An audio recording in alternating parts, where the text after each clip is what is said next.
Sadguru, the year is coming to a close. What should I plan for my next year? I would like you to think, see, there is a great advantage in what I'm going to say now. You'll live very long. That is, I would like you to consider 24 hours as 1 year. Hello?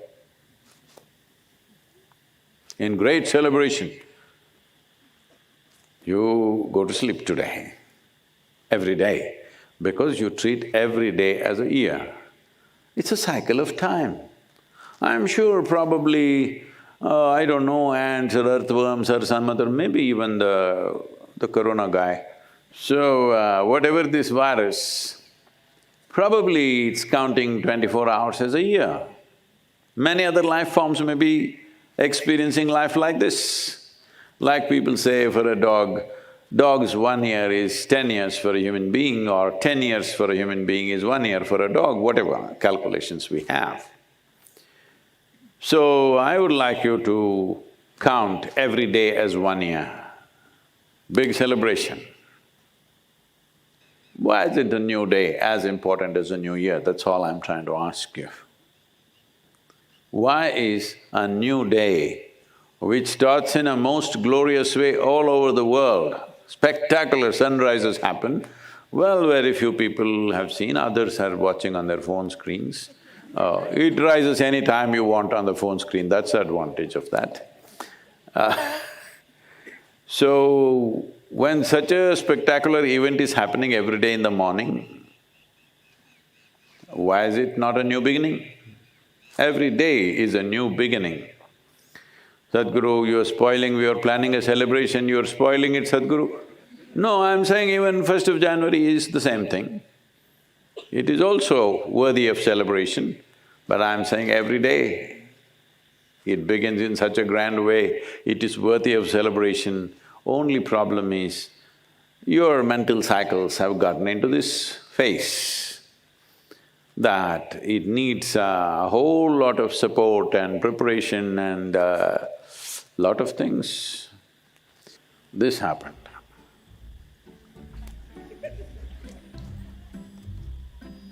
Shankaran Pillai had attended a satsang like this and he took this seriously.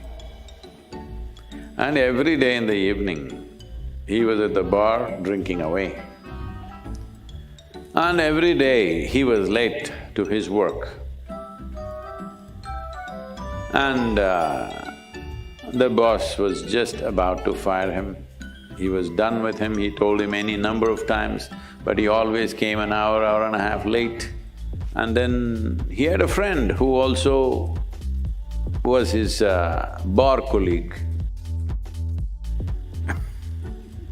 No, when you do something so regularly, he becomes your colleague, otherwise he may be just your buddy, okay? So, but that guy was going to office bang on time. So Shankaran Pillai, how do you manage this? Both of us go home at the same time, both of us drink about the same quantities, but you're always at the office on time.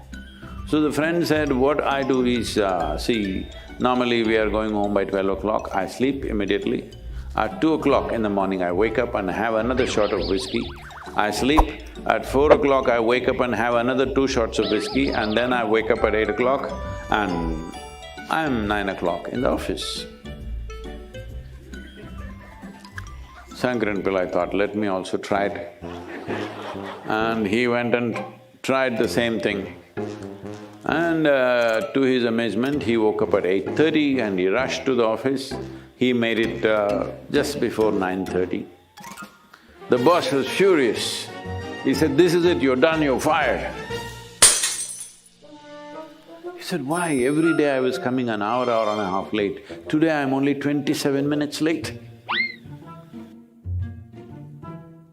What do you mean 27 minutes? Where were you on Monday, Tuesday and Wednesday?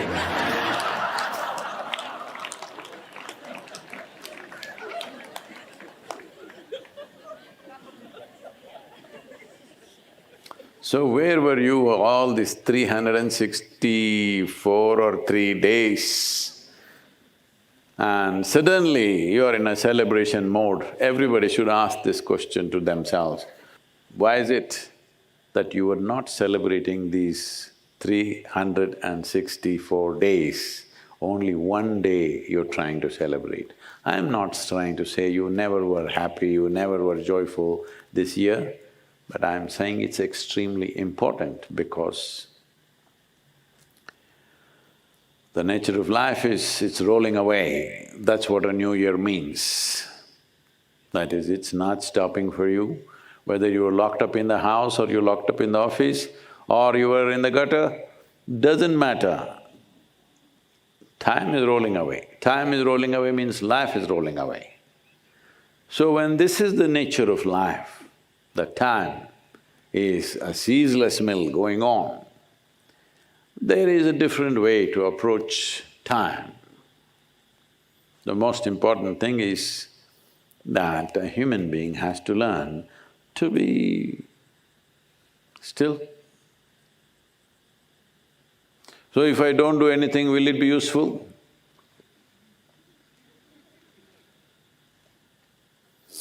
You need to really examine this whole year. Have you been busy or have you been preoccupied? You think if your RPM in the head increases, you're busy? No, you're not busy, you become inefficient. To generate one sensible thought, you are generating 10,000 thoughts, that is inefficiency.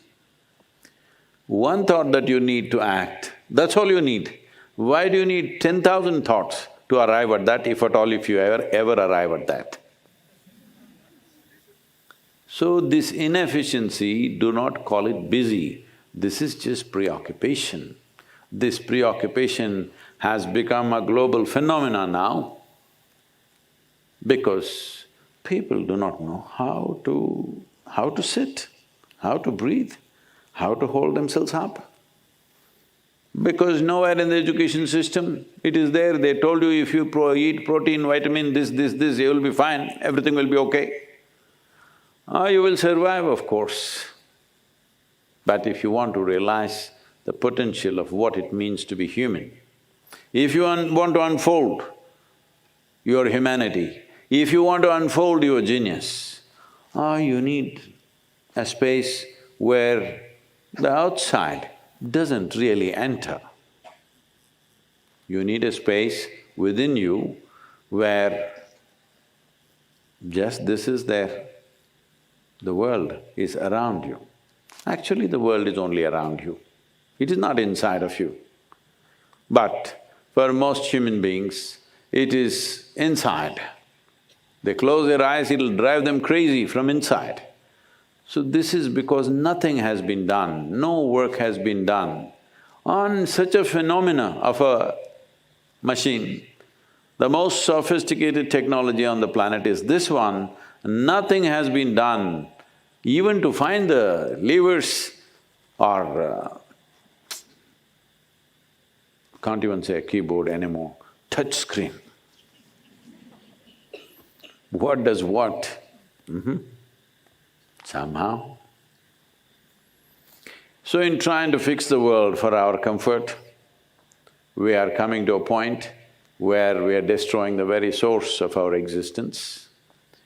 It is far more dire than people think it is right now. We may be directly involved, we may not be directly involved, but we are 100% responsible for everything that every human being does in this world and everything that's happening and not happening.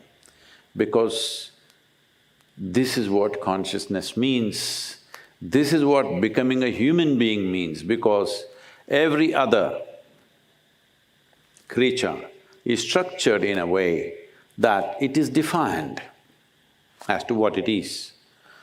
The only undefined life on this planet is the human being. And this is what a whole lot of human beings are suffering. They would like a definition.